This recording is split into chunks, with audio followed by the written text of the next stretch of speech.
नाही. समुद्राचे अंतःकरण मोठे व्यापक आहे. करुणेने म्हणा, दयेने म्हणा, इतकं व्यापक आहे. भरती जरी आली असते ती सगळ्यांना सामावून घेतो. तसं संतांचं आहे महाराज. अजून काय ते सांगत असताना महाराज म्हणतात, वैरागर म्हणी पूर्ण तेजाचा होय, सभोवती हरळ घटकीच आहे. भागवतामध्ये अनेक ज्या ठिकाणी रत्न सांगितले आहेत त्यामध्ये वैरागर नावाचा मणी, तो मणी जबाबदार आहे आणि ठेवल्याबरोबर पूर्ण अगदी 360 डिग्रीला एकसारखा उजेड सगळ्यांना देतो. तसं संत महात्मे त्या वैरागर मण्यासारखा. अशा पद्धतीने संत महात्मे कसे आहेत, संत ओळखायची कसे, त्यांच्या सानिध्यात गेल्याबरोबर आपोपर भाव राहत नाही. ज्याप्रमाणे महाराज सांगतात, काय सांगतात, तुका म्हणे गुण, तुका म्हणे गुण,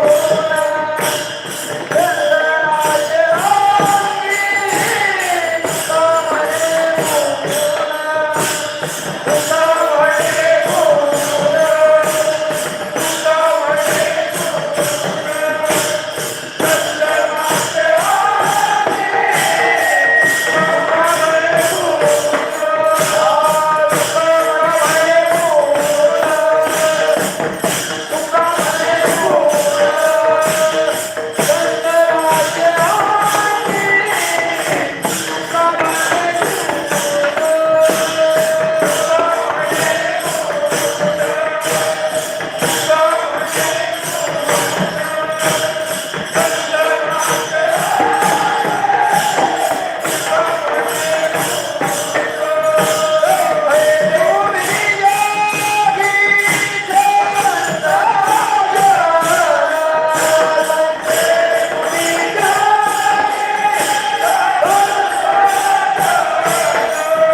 तुका म्हणे गुण, तुका म्हणे चंदनाचं उदाहरण दिले आहे. चंदनाच्या सानिध्यात कोणीही उद्या महाराज चंद्राने आपल्यासारखंच केलेलं आहे. आपणासारखे करीते त्यांना संत म्हणायचे.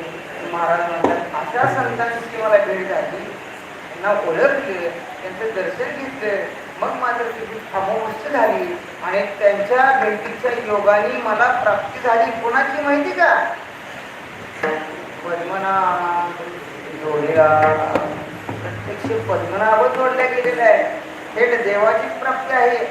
भगवंताची जर प्राप्ती करायची असेल तर संतांची भेट घ्यावंच लागते, नाहीतर देवाचं यथार्थ स्वरूप समजत नाही.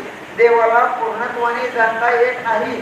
जरी आधी देवाची भेट झाली तरी देव विचारतो, महात्म्यांना भेटला का, गुरुकृपा झाली का, त्यांचं दर्शन घेतलेलं आहे का, नाही घेतलं, मग माघारी, काही त्याचा उपयोग नाही. त्यासाठी संतांची भेट आधी हवी. संताविन प्राप्ती नाही, ऐसे वेद देते ग्वाही. महाराज म्हणतात, त्या वचनाला अनुसरून मला संतांची भेट झाली आणि त्या संतांनी काय करून दिले, मला पद्मनाभरूपी परमात्मा प्राप्त करून दिला. अरे वा महाराज, प्राप्त झालेला परमात्मा आपण ठेवला कुठे? महाराज म्हणतात, मी हृदयामध्ये एक पेटी तयार, त्या पेटीमध्ये तो परमात्मा ठेवला. संपुष्ट हे हृदय करुणी पोटी अंतःकरणामध्ये साठवून ठेवलेला आहे, पोटामध्ये साठवून ठेवलेला आहे. मग अंतःकरणामध्ये ठेवलं बाहेरचा, बाहेरचा तोच अंतःकरणातला आहे आणि अंतःकरणातला तोच बाहेर आहे. महाराज म्हणतात, साठविला राहे हृदय संपुष्टी, बाहेर दापुटी. कसा साठवला आहे माहिती का? साठविला हृदय